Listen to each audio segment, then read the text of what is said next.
വടകരയിൽ കടലാക്രമണം രൂക്ഷം. പുറങ്കരയിൽ നിരവധി വീടുകൾ അപകട ഭീഷണിയിൽ.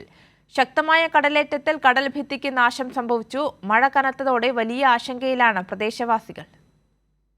വടകര നഗരസഭാ പരിധിയിലെ നിരവധി വീടുകളിലേക്കാണ് തിരമാലകൾ ഇരച്ചുകയറിയത്.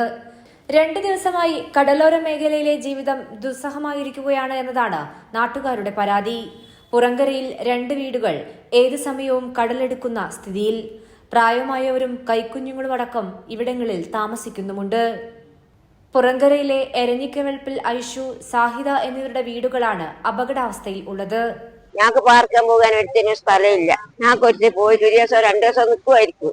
അതിലപ്പുറം നിൽക്കാൻ കഴിയൂലല്ലോ. എന്റെ വീടെല്ലാം ഇങ്ങനെ ഇതായിട്ട് കൊണ്ടു കഴിയും. ഇവിടെ വരെ പൊട്ടിയില്ല. അപ്പുറത്തൂടെ ഇപ്പുറത്തൂടെ അല്ല വെള്ളം കയറുന്നത്.